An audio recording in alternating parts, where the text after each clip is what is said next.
Plantation में problem ये है कि अभी हमने ये जो राजमुंदरी करके अपना आंध्र प्रदेश का एक डिस्ट्रिक्ट है, वहाँ बहुत अच्छी अच्छी नर्सरी है। हाँ, yes, you are from that. तो मैंने नियम किया कि 3 मीटर का ही पेड़ लगना चाहिए एनएच पर। तो इनके यहाँ के नर्सरी के पूरे पेड़ खत्म हो गए, क्योंकि अब वो मिले नहीं। अभी नर्सरी भी खोल रहे हैं। और इकोलॉजी एंड इन्वायरमेंट के लिए हमारी कटिबद्धता है। और मैं ये कंस्ट्रक्शन में काम करते हुए अब मैं समझ गया हूं कि झाड़ पेड़ को काटना ठीक नहीं है। और इसलिए सुप्रीम कोर्ट ने 4 धाम के प्रोजेक्ट में हमें परमिशन दी है। अब हम कोर्ट में मामला जीत गए, बद्रीनाथ, केदारनाथ, गंगोत्री, यमुनोत्री को जोड़ने के लिए।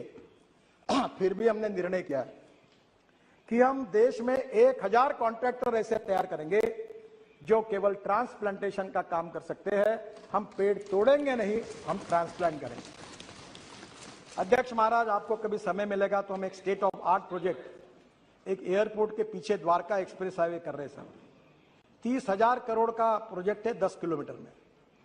और वो जो प्रोजेक्ट है वहां हमने 12,000 ट्री को, मैंने आग्रह से कहा नहीं तोड़ना, ट्रांसप्लांट सक्सेसफुली किया है।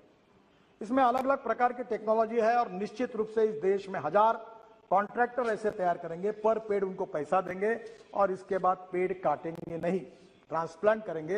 यही कोशिश हम करेंगे। ये